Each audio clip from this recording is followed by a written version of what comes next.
Bonjour à tous et bienvenue à Bonheur Canin, l'émission qui vise à vous en apprendre davantage sur les chiens et leurs besoins afin que nous tous, comme humains, nous soyons en mesure de leur rendre tout le bonheur qu'ils nous apportent. Mon nom est Sophie Thibault, je suis intervenante en comportement canin et aujourd'hui à l'émission, on parle de collaboration humain-chien.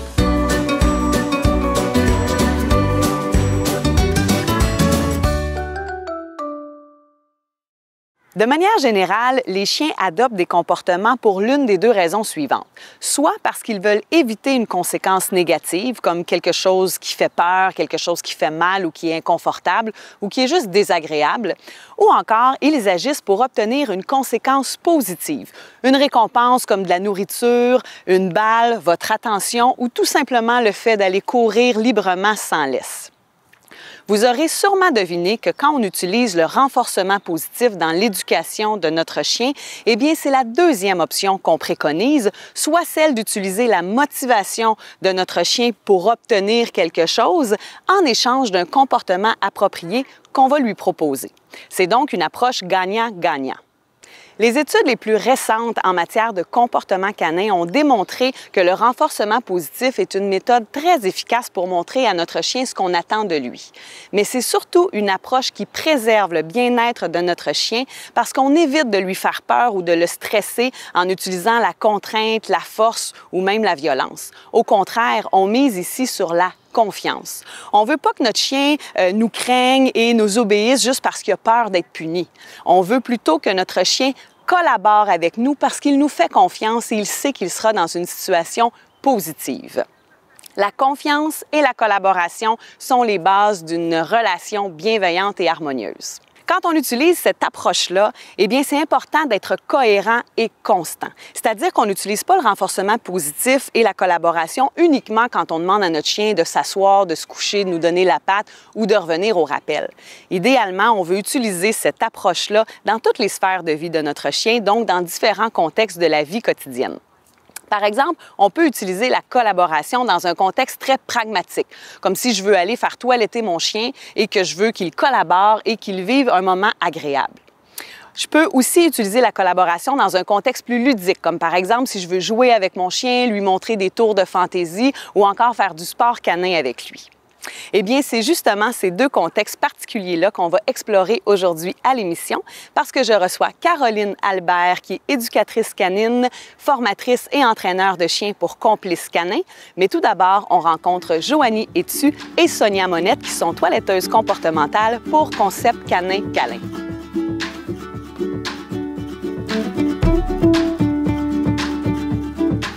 Bonjour Joanie, bonjour Sonia, bienvenue toutes les deux à Bonheur Canin. Merci. Je suis contente de vous rencontrer aujourd'hui pour parler de toilettage comportemental.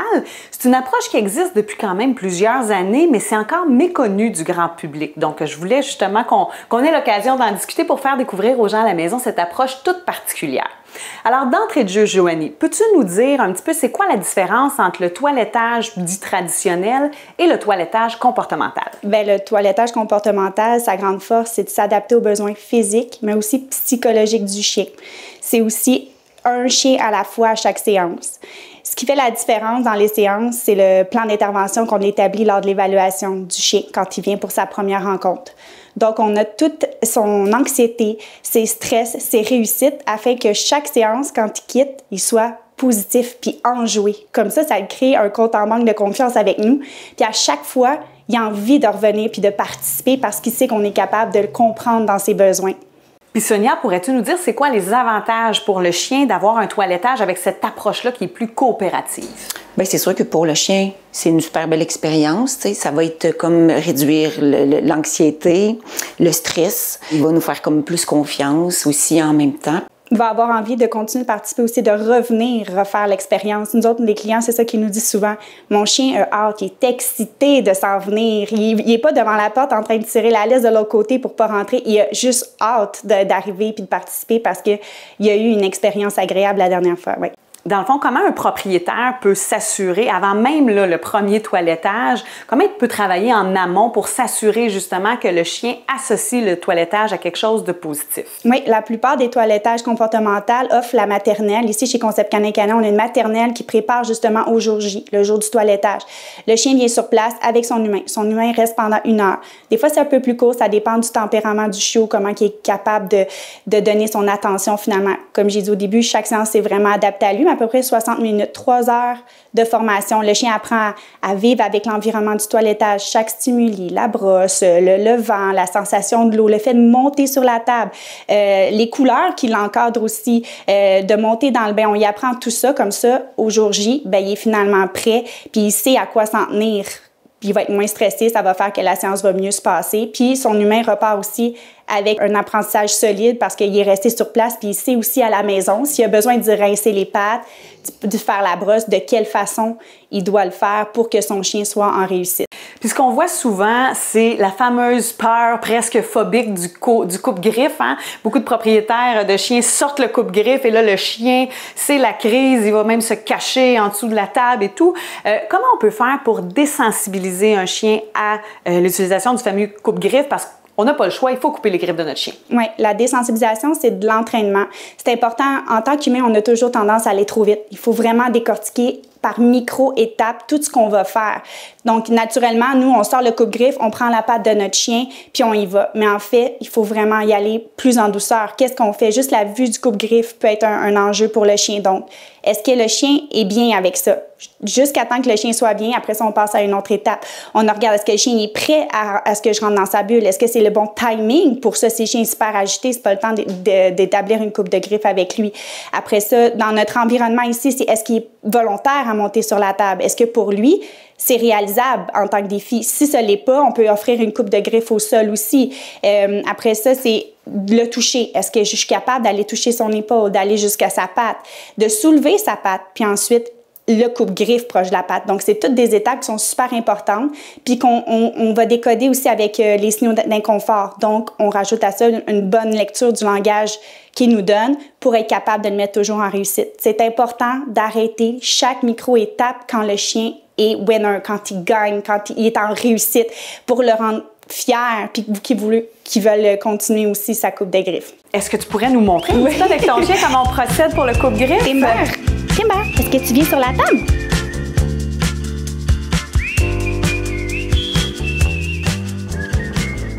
La première chose à observer, c'est si le chien est volontaire pour embarquer sur la table. Donc, effectivement, Timber est très à l'aise à monter sur la table.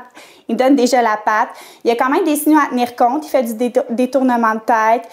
Il fait un petit peu chaud aujourd'hui, donc il va respirer un peu plus rapidement. La première chose à observer, c'est s'il va être mal à l'aise avec la vue du coupe-griffe. Donc, vraiment, de sortir le coupe-griffe. Il s'est liché un petit peu, il reprend. Il a le choix de sortir, donc il est encore volontaire. Vu qu'il est en réussite encore en ce moment, je vais lui demander de ressortir de la table. Timber, c'est fini. Fini? Non, on continue? OK. Il a eu le choix de sortir, il décide de rester. Parfait. Le coupe-griffe, c'est déjà en poche pour lui. Il n'y a pas de sensibilité à ça. C'est pas un défi pour toi, mon chien? Ouais. La deuxième chose, ça va être de voir si je peux rentrer dans sa bulle. Est-ce que ça l'inquiète? Donc, la bulle d'un chien, c'est comme la bulle d'un humain. Un humain qui s'approche super rapidement de nous sans qu'on le connaisse, on peut avoir le réflexe de reculer. Le chien peut avoir aussi le même réflexe. Donc, je vais venir observer s'il est mal à l'aise avec la bulle irréelle qu'on peut s'imaginer à côté de lui. Pour lui, il est à l'aise, fait que je peux m'approcher. Je vais toucher son épaule. Bon chien, ouais, super. Je le récompense. Je le récompense pour son bon comportement. Après ça, lui est déjà prêt à me donner la patte puis à poursuivre.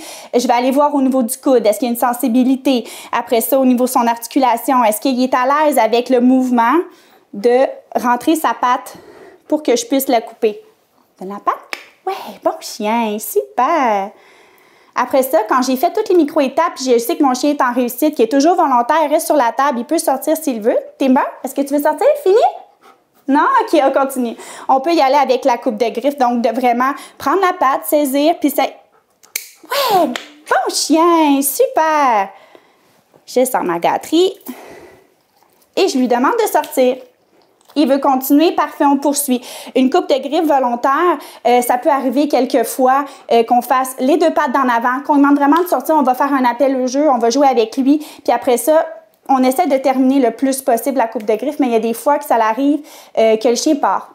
3 pattes sur 4 de fait, c'est pas grave, il revient la semaine prochaine, on termine. Le but, c'est vraiment de mettre notre animal en réussite parce que c'est quelque chose qui est récurrent. Donc, une bonne coupe de griffes, c'est 3 à 4 semaines. Puis, l'important, c'est que tu restes positif face à ça parce que ça peut devenir après ça un enjeu problématique pour lui puis un défi. C'est important d'avoir une bonne coupe de griffes. Ah, mon chien? Oui.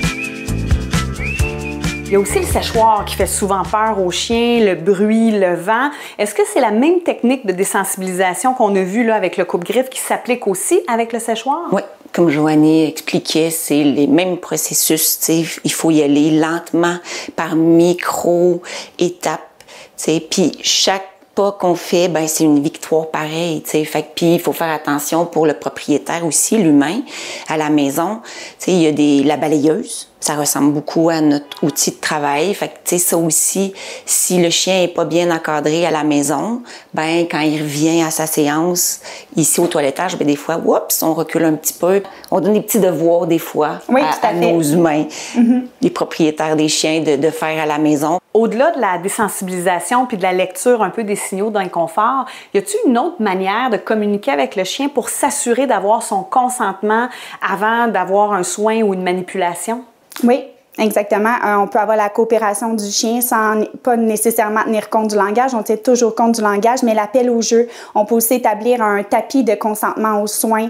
Donc ça l'aide le chien s'exprime de façon « OK, je suis prête ». Donc nous, admettons, le chien, la table est un endroit qui est plus un défi pour lui. Quand il monte sur la table, puis qu'il nous regarde, puis let's go, je suis prêt. Bien, pour nous, c'est un OK. Il nous communique, je suis prêt à faire le soin. Donc, on peut y aller. Souvent aussi, c'est sous forme de jeu. Aussi, on peut faire la coopération avec la balle. On a un chien qui est volontaire tout le long parce qu'il sait qu'après 3 coups de séchoir, il a son lancer de balle. Puis aussitôt qu'il rattrape la balle, il monte sur la table. Fait que lui, il est séché au complet de cette manière-là. Il coopère, il est volontaire.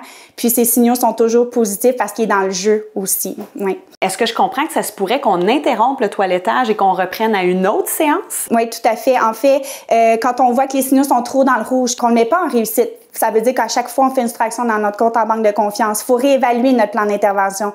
Parce que même si on a fait un plan au début de la séance, ça se peut que le chien, comme un humain, soit moins en train aujourd'hui. Il est moins motivé. C'était peut-être l'heure de sa sieste. Habituellement, on avait les rendez-vous le matin, mais là, on est l'après-midi. Puis lui, l'après-midi, ça y tente moins. Donc, on va s'adapter à lui. Un chien qui est vraiment pas en réussite, finalement, on peut rappeler le propriétaire pour y expliquer que ça a été une séance qui a été plus ou moins bien, mais qu'on peut reprendre quelques jours plus tard pour terminer aussi. Dans le fond, le but, c'est d'écouter le chien en tout temps dans ses besoins pour qu'il reparte compris. Mais si c'est pas possible, on respecte le chien, on rappelle le client, puis ils sont toujours d'accord avec ces décisions-là, habituellement qu'on prend, là, oui. Puis pour terminer, vous deux, mesdames, c'est quoi votre bonheur canin avec vos chiens? Mon bonheur canin, j'ai 2 chiens, mais mon bonheur canin avec Timber, qui est juste ici, c'est de faire les chansons avec lui chaque soir, avec mes enfants. Il me suit, il sait, on ferme les lumières, il s'en vient, il met la patte sur le lit, on fait la chanson à mon garçon. Puis je trouve ça beau de les voir autant complices, oui. Tu sais, c'est quand on les comprend. Moi, c'est ça que je trouve que c'est valorisant parce que c'est ça, il le sait. Tu sais, des fois, quand il veut pas, je le force pas, mais c'est de voir que les chiens, ils sont comme respectés. Puis ils partent, ils sont contents. Ouais. Eh bien, merci beaucoup, les filles, d'avoir participé à l'émission. J'espère que les gens à la maison ont découvert, pour ceux qui ne connaissaient pas cette approche-là, et ont compris tous les bénéfices que ça pouvait avoir. Bien évidemment, on va les inviter à venir essayer Concept Canin Câlin pour voir toute la différence que ça peut faire dans la vie de leur chien. Merci pour l'invitation. Merci.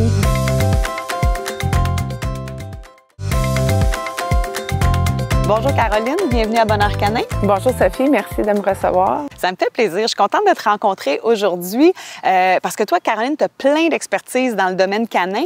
Donc, d'emblée, pourrais-tu nous parler un petit peu de ton parcours et surtout des valeurs qui sont au cœur de la mission de ton entreprise Complice Canin? Bien, moi, ça fait 17 ans que je fais ce métier-là d'entraîneur canin. J'ai toujours choisi de travailler avec des méthodes en renforcement positif parce que ça respecte mes valeurs. Et la mission de mon entreprise, de mon équipe aussi, c'est vraiment de transmettre ces valeurs-là à nos clients, de respecter le chien autant au niveau physique que psychologique. Et puis de travailler avec des méthodes à jour. Ça nous permet d'atteindre des plus hauts niveaux d'entraînement. Et là, on a développé des protocoles pour aider des familles qui ont des besoins spécifiques au niveau des chiens d'assistance. Donc ça répond à notre mission d'aider les gens dans le besoin. Caroline, pourrais-tu nous expliquer pourquoi le jeu et la stimulation mentale sont importantes pour le chien, mais aussi comment ça contribue à la relation humain-chien? Bien, en fait, nos chiens ont des besoins à combler. Hein? La super pyramide de Maslow, souvent que je donne en exemple, ils ont des besoins d'épanouissement. C'est sûr qu'il faut savoir aussi la race qu'on adopte, il faut la connaître, il faut savoir pourquoi elle est conçue, puis essayer d'aller assouvir les instincts de nos chiens à travers les jeux. Développer des sports canins, ça renforce beaucoup la relation avec le chien parce qu'il apprend à respecter des consignes dans une ambiance qui est positive, qui est de jeu, qui est stimulante. Tu parlais justement de races de chiens. Toi et moi, on sait que certains chiens, certaines races, en fait, qui ont des patrons moteurs plus intenses que d'autres. Pour les gens à la maison, les patrons moteurs, c'est des comportements ou des séquences d'actions qui sont très instinctives chez le chien et qui viennent beaucoup de leur race, donc de la raison pour laquelle ils ont été reproduits. Donc, Caroline, peux-tu nous dire un peu, nous donner quelques exemples de liens entre des races de chiens et certaines activités qui leur permettent d'exprimer justement leur patron moteur?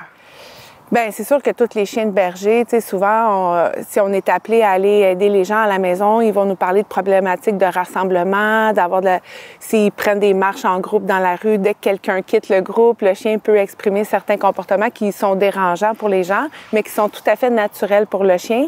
Et si on ne les comble pas dans le sport canin, entre autres, un jeu de frisbee, juste chasser la balle ou même le tray ball, qui est un jeu de rassemblement de ballons, c'est là qu'on va voir que ça peut transparaître dans le quotidien du chien. Puis c'est quoi justement l'avantage pour un chien d'exprimer ses patrons moteurs à l'intérieur d'une activité structurée comme le jeu, par exemple? Bien, ça permet d'apprendre à contrôler son instinct. Tu sais, ses autocontrôles, on va lui montrer à se canaliser face à toutes ces différentes stimulations-là. Fait que ça va être plus facile après ça à intégrer dans le quotidien s'ils voient un écureuil, si justement les enfants courent au parc. Fait que plutôt que les rassembler, bien, si c'est bien comblé dans les sports, on va avoir des meilleurs résultats dans son éducation. Caroline, comment on s'assure qu'un chien s'épanouisse et ait du plaisir dans l'activité qu'on lui propose? C'est super important de toujours rester à l'écoute de nos chiens, d'observer son langage canin, d'écouter ses limites, de respecter ses limites, hein, parce que des fois, l'humain a envie de performer. Puis les chiens, bien, aussi aiment performer, surtout des races très intenses. Fait que c'est important de leur montrer à gérer ça, tu sais, puis à pas justement respecter les limites du chien. Au niveau du temps puis au niveau de l'intensité de l'exercice. Je serais curieuse que tu nous montres un petit peu comment tu t'y prends quand tu joues avec ton chien Star. Oui, absolument. Donc, une des activités que j'aime pratiquer, c'est un peu d'agilité. Ready? Tunnel!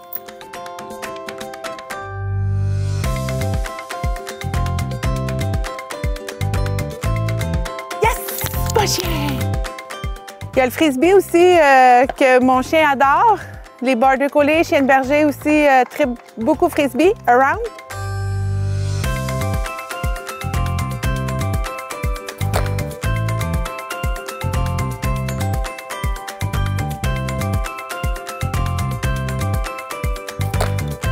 Good boy. Ready? Ready? Yeah! OK.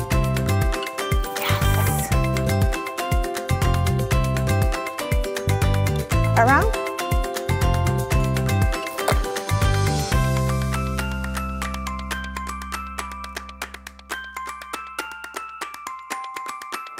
Passe, passe, passe, passe.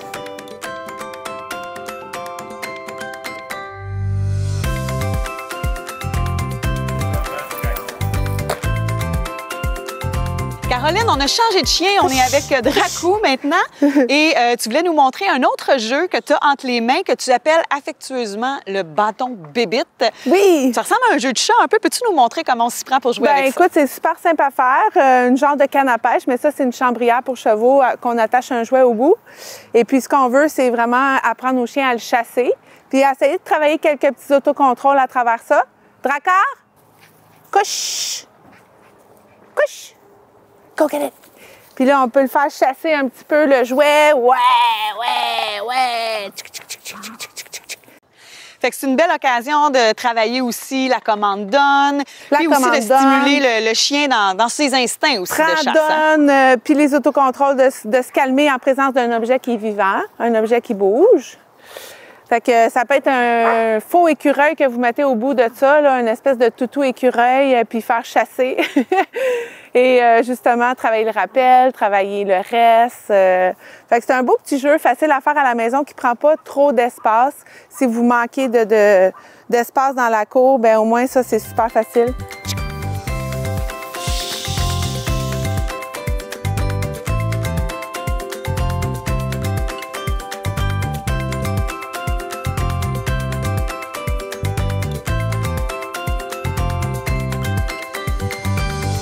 Caroline, on est avec Sabrina et Marie-André qui sont membres de ton équipe chez Complices Canin. Oui. Écoute, je suis certaine que les gens à la maison, en te voyant jouer avec Star, ont certainement envie de connaître eux aussi ce bonheur-là. Oui. Dis-nous, comment on s'y prend quand on veut commencer? Est-ce qu'il faut être un pro de l'entraînement? Faut-tu prendre des cours? Comment ça marche? C'est sûr que de bien démarrer une bonne fondation d'entraînement avec un bon éducateur canin, c'est la base. C'est sûr qu'avant de faire des sports canins, souvent, on va vous référer vers des bonnes ressources comme des coachs en fitness pour muscler votre chien, prévenir les blessures. Fait que c'est important d'aller chercher les bonnes ressources. Mais il y a des choses faciles qu'on peut faire à la maison, des jeux qui vont introduire les consignes qu'on va utiliser plus tard dans les sports canins. Bien justement, as-tu une idée d'un jeu simple mais stimulant qu'on peut commencer à la maison? Bien sûr. 2 jouets pareils, de même valeur idéalement. Et là, on va jouer à la proie vivante, proie morte. Donc, la proie qui est vivante, elle bouge et la proie morte ne bouge pas. Ready? Ready, debout. Yes! Fait que le chien va toujours avoir tendance à venir prendre l'objet qui est en mouvement. Yes! Fait que ça, c'est un premier jeu qui pourrait très bien introduire le frisbee. Chez Complices Canin, vous avez aussi une autre expertise, dans le fond, celle d'éduquer des chiens d'assistance, de les former. Et là-dessus aussi, on mise sur la complicité chien-humain. Peux-tu nous en dire plus sur ce champ-là d'activité de ton entreprise? On est tellement conscient depuis des années de l'amour inconditionnel qu'un chien nous apporte, puis ça nous touche. Alors, nous, on avait comme mission vraiment d'aider les gens à avoir des bons chiens d'assistance, formés à 100% par des méthodes de renforcement positif. Et ça fait une grosse différence parce qu'on a des chiens qui osent offrir les bons comportements, qui ressentent davantage les émotions de leurs humains. Ça fait qu'on contribue à aider ces gens-là et aider les chiens aussi. Puis on s'assure bien sûr de garder l'équilibre chez nos chiens. Ils ont le droit d'avoir une vie de chien, ils ont le droit de faire différentes activités de chien. Puis ça permet qu'ils vont encore mieux faire leur travail à ce moment-là. Et pour terminer, Caroline, c'est quoi ton bonheur canin à toi? C'est bien sûr de faire du plein air avec mes chiens, mais j'ai la chance d'avoir des chiens très lovers, très colleux. Fait que c'est sûr que c'est de partager des moments de connexion profonde avec eux, puis de ressentir justement cet amour inconditionnel-là. Je te remercie beaucoup, Caroline. J'espère que notre échange aujourd'hui va donner envie aux gens à la maison de s'amuser, de jouer avec leurs chiens pour qu'ils puissent s'épanouir et nourrir leur relation. Oui, merci. Alors voilà ce qui conclut l'épisode d'aujourd'hui. J'espère que ça vous a plu. Pour revoir cette émission ou tous nos autres épisodes, rendez-vous sur tvbl.ca ou encore en vous abonnant à notre chaîne YouTube.